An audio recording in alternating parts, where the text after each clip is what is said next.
And with that, I have the pleasure of inviting our next speaker, Dr. Ortiz, to describe novel treatment for post-amputation pain and advanced bionic limb solution. Ortiz Catalan is the professor and the lead researcher at the Melbourne Institute for Bionics from Australia. He's also the founder for the Center of Pain Management and Bionics in Gothenburg, Sweden. Дана доповідь буде тривати у нас півгодини. Ці півгодини ми маємо вкласти власне все, що ви розказали. So we suppose that the duration of this talk will be approximately half an hour. So the next 30 minutes is yours. Thank you. Well, thank you for the invitation. I think you introduced who I am and where I'm coming.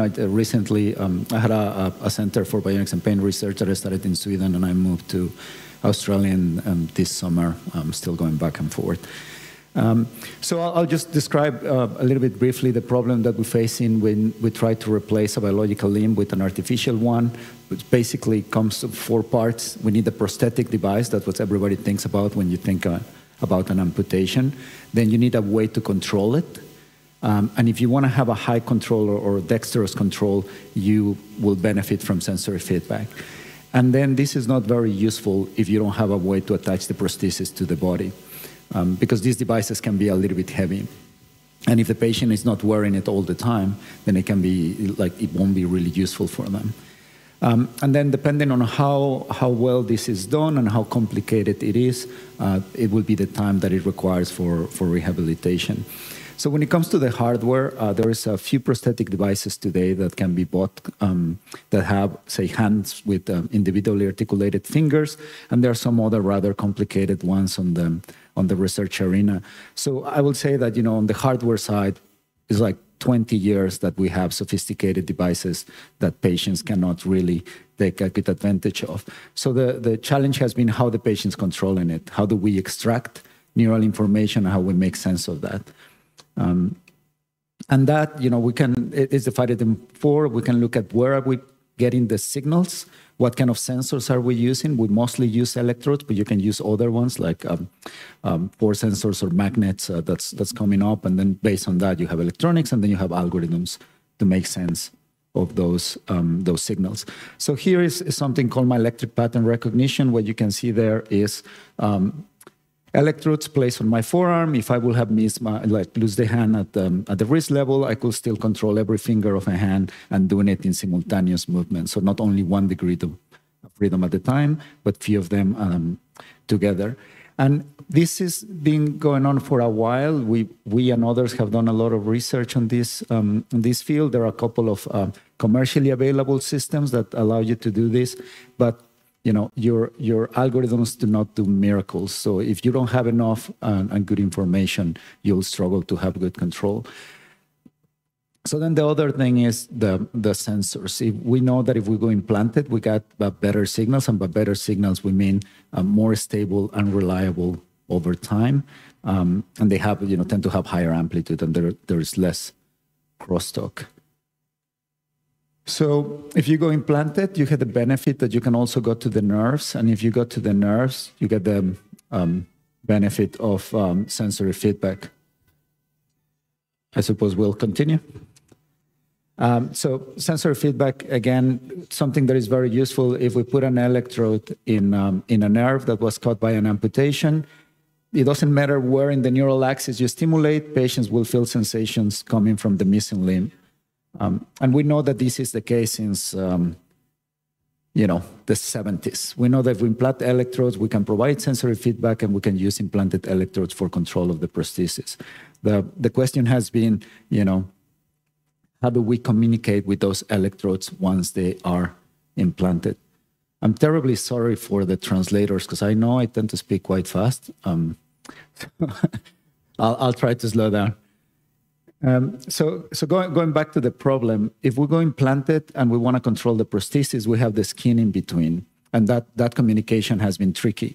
And here we have few requirements. You need the interface to be stable. You cannot have your leads going through the skin because that's not sustainable. and then reliable. And the main issue with prosthetics is the bandwidth, the amount of information that needs to be transferred between the prosthesis and the implanted electrodes. So wireless technologies have been trying for some time. Unfortunately, none of them is used clinically today. We took a different approach using osseointegration. So the topic of osseointegration was introduced before. The issue with sockets, if you treat with amputations, you know what it is. It's uncomfortable. If you have a short residual limb, it's very hard to have a good, stable solution. So you often have to lock the adjacent joint that is otherwise fully functional.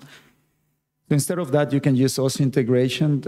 As we hear, this was discovered in Gothenburg in Sweden, where I was for a few years. Dr. Rickard Brånemark, the son of P.I. Brånemark, have been working on doing it for prosthetic limbs.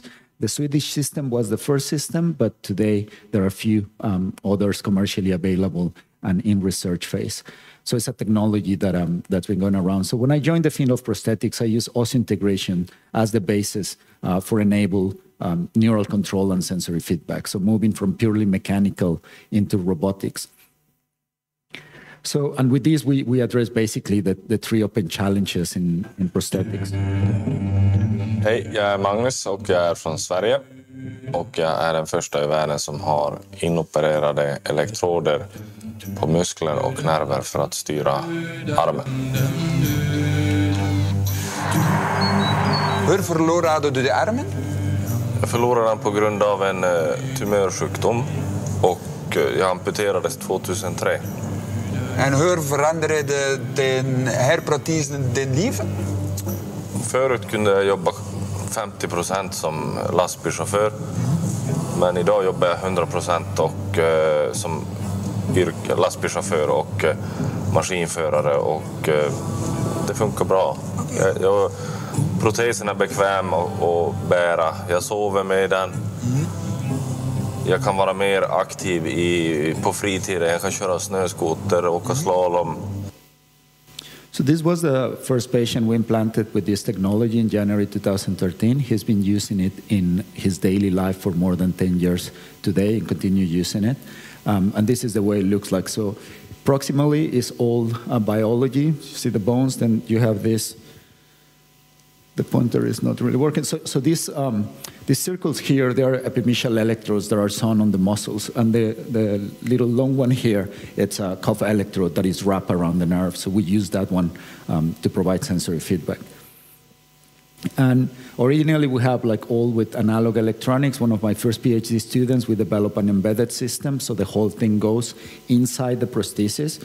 This means that the patients can use it. They don't need to carry a backpack with a battery pack or a computer running all the algorithms. We wanted to have an embedded system so we can run all the machine learning algorithms that I showed in the beginning, but also provide electrical stimulation to provide sensations. In both directions. Exactly. This is a world first, the first test of a prosthetic arm that can provide the sense of touch. So if I touch the finger, you feel it? Yeah, You can feel it? Yeah. I can feel that. Do you feel it stronger if I... Yeah, a little stronger. Yeah. When the force increases, the frequency of stimulation increases, so he feels a stronger sensation. Wow. Yeah. Now I feel I have something in my hand. Yeah, it's my hand, Magnus. So that wasn't really the first time that a patient felt sensations with a prosthesis. We knew that was possible since the 70s, but it was the first time that a patient could use it reliable for a long period of time in their daily life.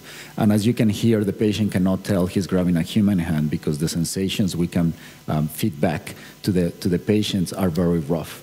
But they're functionally enough for them to reduce the cognitive efforts when they're using the prosthesis. So they know when they have an object and how strongly they are putting force on it. So So in this patient, we have a good control of 1 degree of freedom, reliable control that is important, and sensory feedback. But we were looking into ways to increasing the possibilities of control. And this is one way using targeted muscle reinnervation, which is basically a nerve transfer. So you take, say, for instance, the ulnar nerve that helps you to do a strong fist or moving these 2 fingers, and you transfer it to one of the head of the triceps. Because the biceps and triceps have no biomechanical function because there is no elbow. Entonces we can use that muscle as biological amplifier for the signals that are used to go to the hand. So when the patient thinks about closing the hand, short head of the biceps contracts. When the patient thinks about flexing the elbow, long head of the biceps contract, and then we have two separate signals. So what we've shown in these patients, that study published in 2020, were 3 years using it in daily life with targeted muscle reinnervation, using sensory feedback in their daily activities. There is no buttons there's one button in the prosthesis for the patient to turn it on, and that's about it. And that was on purpose. We didn't want the patients to change anything, but when we set up the prosthesis, when they come to the lab, that's how well the prosthesis work when they are, wherever they are, and the next time we see them. And it works equally well if it's -30, -20 degrees or +30, particularly living in Sweden. That can be problematic because if it gets very cold, the skin gets dry, and then the surface electrodes don't pick up signals anymore, so they stop working. So we've seen that we can measure functional improvements, and you can look at the papers we published in the past. We also done some qualitative studies. There's a full ethnography that's going to be published soon, where we see that the patients feel better with themselves. They get involved in more activities of the daily living. The range of activities they get involved also increases, and they tend to see their prosthesis as part of their body because of the sensory feedback. So I can work with almost everything.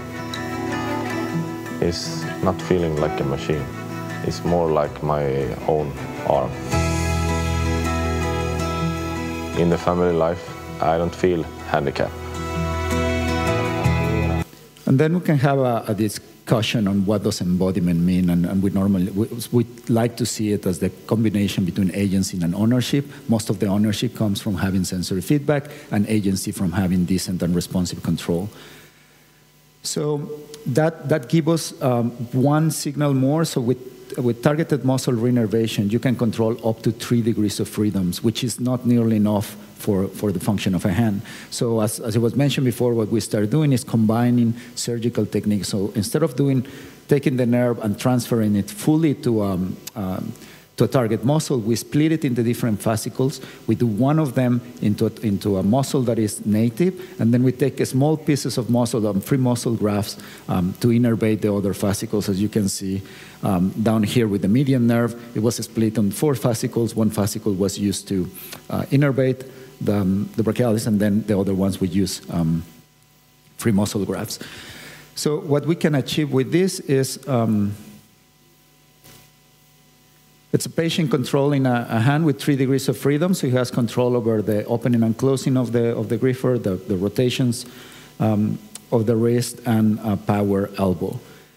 And this can be achieved with targeted muscle reinnervation if you have enough muscles to do the transfer. What is kind of hard to achieve will be this. And okay, so here, and I can claim this with quite a bit of confidence, this is the only patient in the world with a transhumeral amputation that can control every finger of a prosthetic hand. So that's the flexion and extension of every finger by thinking on the flexion and extension of every finger. And the reason why we're able to do this is because there was a lot of surgical reconstruction done in the residual limb. Then we have electrodes placed in all those reconstructed sites. We use machine learning algorithms to look at the patterns of activity in all the muscles, and then the brain of the prosthesis that is running the algorithms can tell the prosthesis what to do. Now, in in a demonstration of activities of the daily living, for instance, he's controlling the thumb independently and the index finger. So the index finger came first, then the thumb, and then in this case, we put the three fingers all together. And then there's control of the wrist. So now we are slowly increasing the numbers of degrees of freedom so the patient can control them in their daily life. So we've done this for a transradial level. This is the recent paper that was published in Science Robotics a month ago or so. And here what we have is a similar thing. We have electrodes implanted in the nerves and muscles. We have 2 implants instead of 1, so we have to redesign that implant. There are sensors in the thumb and the index finger. So this means that when the patient compresses those objects, she has sensations on the stiffness of them, and then she's sorting them out based on the compliance. And I think she changes her mind in that last one. So, and then, you know, this has been quite useful because we're taking care of the neuromas for residual limb pain, phantom limb pain, and the functional outcomes have all been good. And this is, of course, a collaboration between surgeons and engineers. My background is in engineering, mostly in bionics. But what we see now is that there's a lot of surgical reconstruction procedures that can help us to increase the control of the prosthesis and also provide sensory feedback. And on the neurostimulation side, we're looking at different ways to stimulate the nerves to provide sensations. And the interesting thing with our technology is that when we find something that is useful, we can download it in the prosthesis of the patient, and then they can leave the lab with a prosthesis that was more functional than when they arrived. So again, probably the biggest contribution of our work to the field is that our patients are using these devices in their daily lives. So now pain is something that came out when I was doing research on prosthetic very quickly. For many patients with considerably phantom limb pain, they couldn't care less about not having an arm or a leg. They want the pain to stop. When you have severe pain, nothing else matters. And when it comes to post-amputation pain, the International Association for the Study of Pain have classified residual limb pain and phantom limb pain based on the location. So if it's perceiving the residual limb pain, perceiving the phantom limb pain. The issue with this classification is that sometimes the limb can be perceived, or the phantom can be perceived retracted, and it's kind of hard to disentangle. It's quite common. Most patients will experience it. It can become chronic, as in it was harder to treat. And if you've ever been in pain, you know that it demands attention. So it's common to see a negative and considerable effect on quality of life, employment, relationships, and emotional state. So phantom limb pain can be triggered by many reasons. There is no one source of phantom limb pain. It can be peripheral or it can be central. And we were discussing some surgical procedures before. We know there's a few papers with randomized clinical trials on the use of targeted muscle reinnervation or RPNIs, so nerve transfers that give a biological target to the nerves. This has been shown to reduce pain. We're now running the largest international clinical trial on these techniques to compare them, and it's a superiority trial between the reconstructive techniques versus a standard neuroma transposition trial. So there's hospitals in Australia and Europe and the US that are participating on this trial. Because there's plenty of treatments for phantom limb proposed. We saw a lecture or a talk or a marketing promotion before the lunch break that there's just no physics to explain that. That's completely nonsense. We should try to understand, what are the mechanisms of the things that we claim to work. But there's been certain consensus when it comes to virtual reality. There is this belief that virtual reality is a treatment for pain. Virtual reality is a tool. How the tool is used is what matters.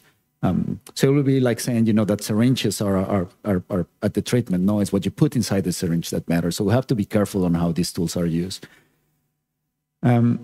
So what we've done for a few years now is we developed a system for the treatment of phantom limb pain. So it's basically electrodes put on the surface of the skin, a standard computer screen and webcam. Then the patients see themselves like in a mirror, very similar to mirror therapy. We put a marker. Now we don't need a marker, actually, we stopped using that. and we add a virtual limb. So this is augmented reality. Now the patients see themselves with a limb that is virtual, with the difference between mirror therapy is that they can control this limb in the same way they will control the biological arm, because we're extracting the intention of movement out of those electrodes.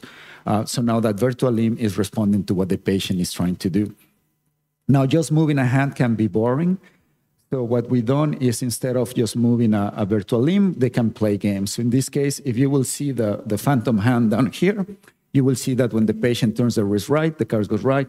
When the patient turns the wrist right, left, it goes left. He's using brake, extension of the elbow to brake and flexion of the elbow to accelerate. So everything that's happened in the virtual environment is now controlled by phantom movements, and we can change them for hand open and close, of movement of the fingers and so on. The whole idea is to get patients to do as many phantom movements as possible. So we did a multi-center, after a few case studies, we did a multi-center clinical trial in patients with chronic intractable phantom limb pain, meaning that in average they had pain for 10 years and they've been treated with any or all the options that were available in the clinics, including implanted neurostimulators, and 4 of them were in analgesics.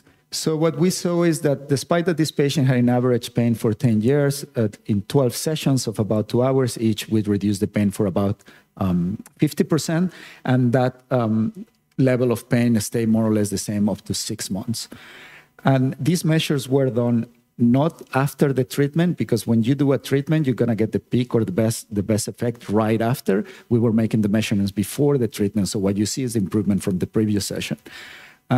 I was doing this on a side thing besides my main research, which was on prosthetics. So I was trying to be as rigorous as possible, because I didn't want to spend my time on things that were not really useful. And because we put a lot of, measures to try to figure out if we were finding good results, and was published in The Lancet in 2016. We saw a strong reduction of interference of pain in sleep. This is something that we saw in the first case studies. Many of these patients will wake up at night because they have phantom or high intensity of pain.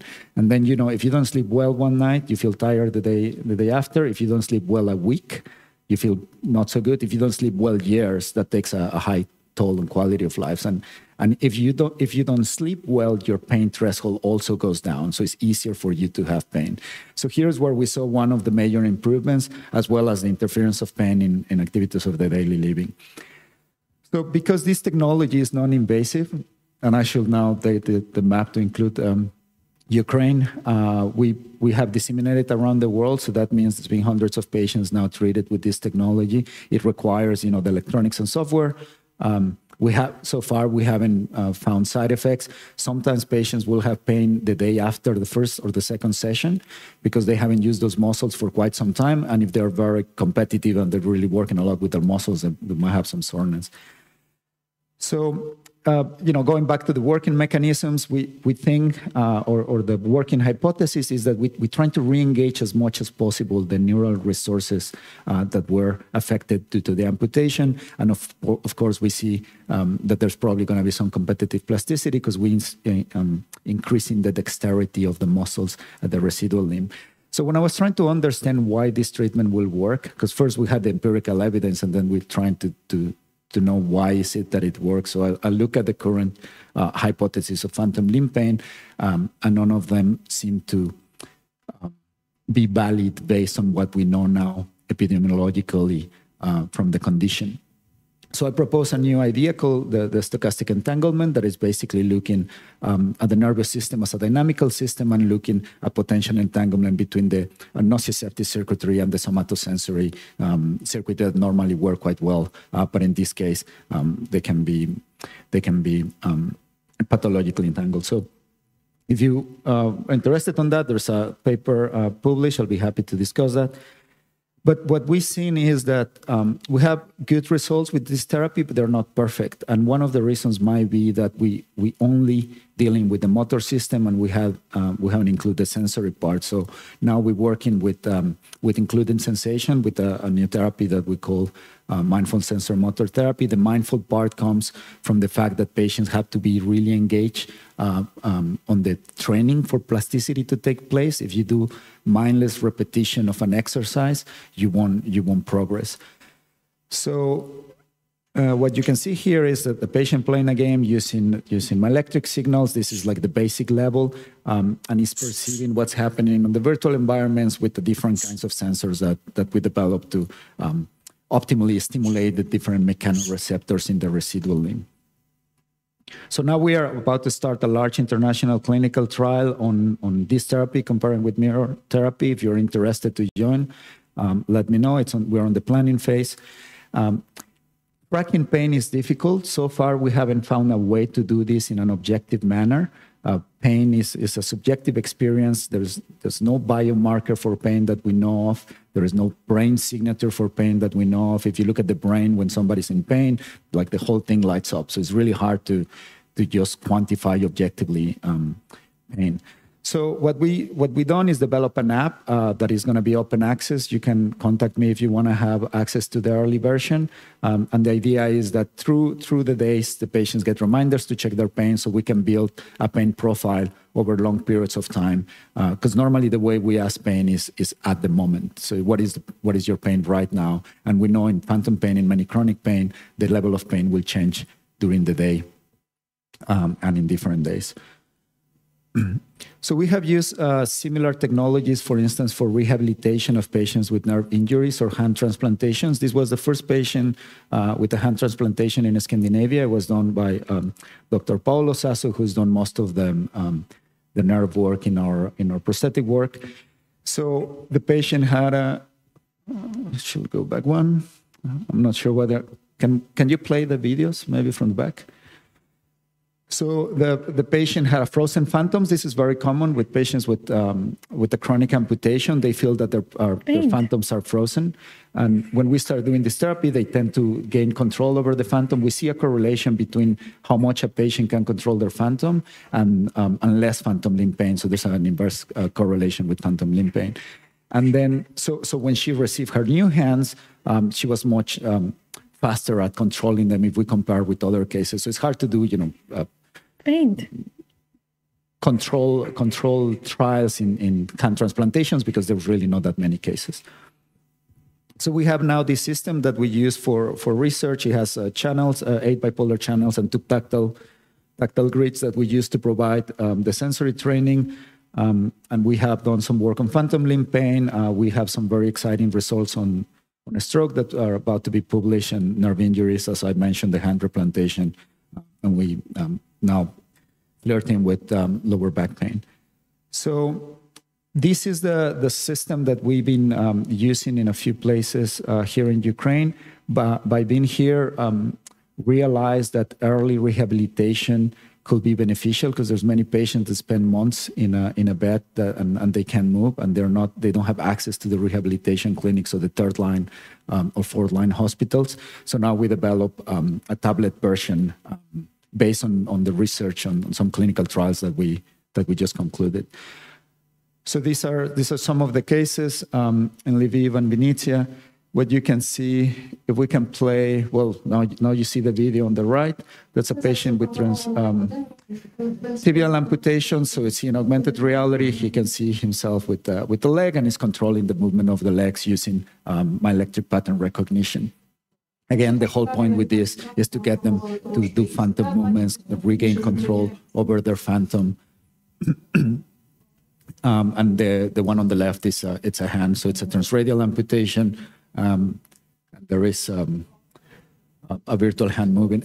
If you see here, one of the reasons why they are not they're astronaut hands and legs is because we used to have, so working in Sweden, the models of the virtual limbs were white, and then we were doing work in South Africa, and that didn't really match the local patients. And then it was just too complex to have all skin tones. So I said, like, let's just put an Ironman suit or an astronaut. So that's what we can pick up now. And then we avoid the skin color problem. So we have this technology available. We basically, donating these systems. If you want to use it for your patients, let me know. they're quite easy to use once you learn how to use it. Some of the people in my group, a lot of people involved, the students, a few PhD students and postdocs and people that we collaborate in companies to make this happen. That's my email, and I can take any questions now. Thank you very much. Чи є у нас запитання, шановні пані та панове? Так, запитання є. Just a second, wait for a microphone, please. Thank you, that was an amazing presentation. Great job. I have two questions. First, how do you, what's your approach to future-proofing the hardware? How do you see the future of bionics moving forward, and how do you employ future-proofing for that? And then secondly, with regards to phantom limb pain, could you talk a little bit about psychedelics and perhaps CBD or some kind of I don't want to say alternative, but the jury is in, right? Yeah. Thank you.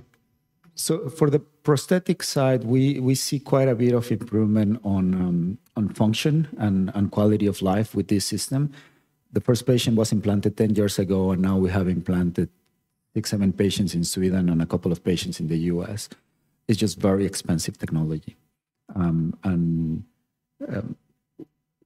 Prohibitively expensive for many places. So one of the reasons why I developed the phantom limb pain system as cheap as possible is because I got tired. I'll get an email, because we got a lot of media attention for the prosthetic board. So I get an email every other month from somebody in Africa or Southeast Asia saying, you know, I lost both my hands. I can provide for my family. Can you help me?